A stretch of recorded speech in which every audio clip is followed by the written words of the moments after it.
Hello everyone, it's morning right now, and I decided to make a vlog video.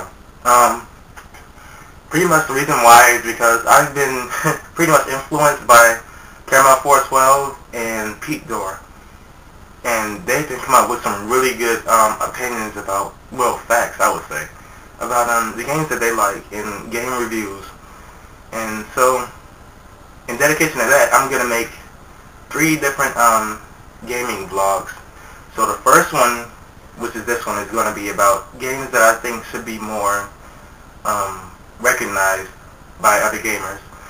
And the second one is going to be about games that I've been pretty disappointed about because I think they could have done better. And the last one is going to be my favorite games.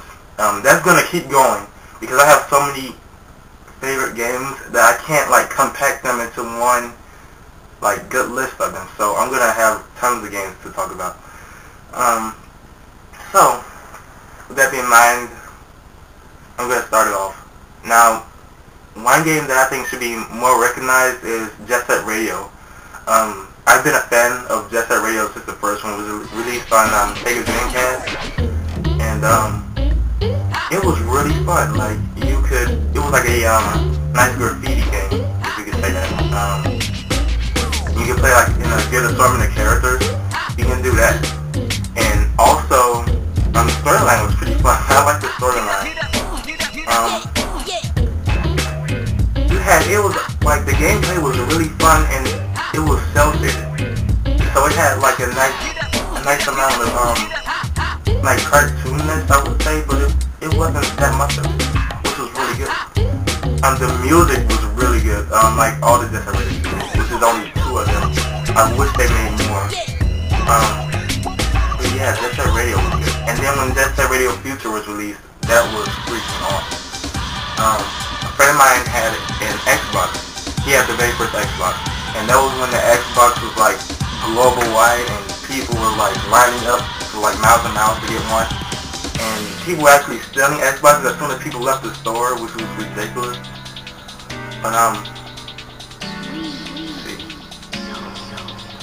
But yeah, Xbox was really like global wide, and he had Grand Theft Auto and he had Halo, which was a really fun game. And a friend I looked at me, he was like, you know, he just got Jet Set Radio Future, and I'm like, Jet Set Radio Future? He's like, yeah. So I'm like, okay, I'll check this out. That game is so fun. It's a little different than the first Jet Set Radio, but it still lives up to the same amount of gameplay, which is a personal repeat. And the music was really good. I liked the music. It was like a nice upbeat type of music. And the difference from the second one to the first one is that you know, you had to kind of choreograph the way you spray painted on the first one. And on the second one, you just press the button and that's how you spray paint on it.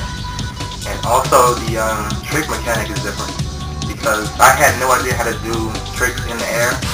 But on Jet Set Radio Future, like you can press A, you do a trick, and after you do that trick, you press X to do another trick, and then Y, you can do like a 180 spin to go backwards. So that was pretty fun. And on the rails, you can actually press X and Y to do different tricks as well to go faster. Instead of pressing the jump button to go farther and faster, you just press the X and Y button and you can go faster like that. And also they have a nice technique called the jet boost, which you can use your spray paint to just go really fast. It was really cool. But yeah, that was a really good game. And you can also grind upwards. Like if there was say there was like a pole like going this way, and then it went up like that, you could grind on it and then go upwards, and then keep going. So that was freaking amazing. That was a good game. They should definitely make a third one for Xbox 360 and PS3 because that would be just great. Another game that I think should be recognized is Ape Escape. I liked Ape Escape from the first PlayStation, and it was a really fun game. I still love it to this day. If I could still find it, I would still love that game. So pretty much your job on that game was to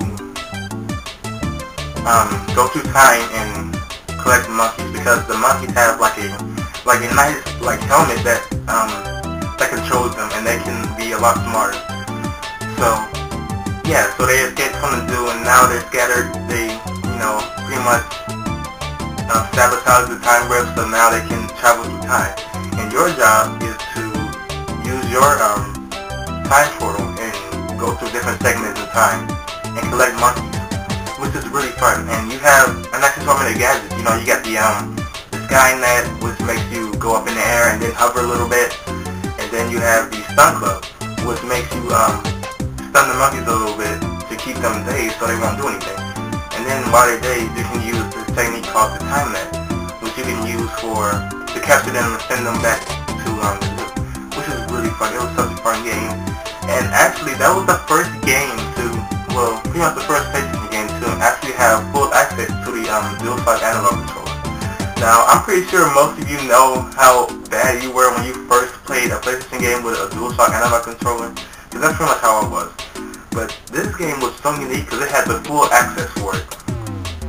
Like, your left DualShock analog controller, your left side, you had movability, like you can move with the left side. And then your right side was pretty much your action button, which you can use to swing the Time Net or your Stun Club, and when you rotate it, you can actually spin the Stun Club around. But it was a really fun game. Another game that I think should be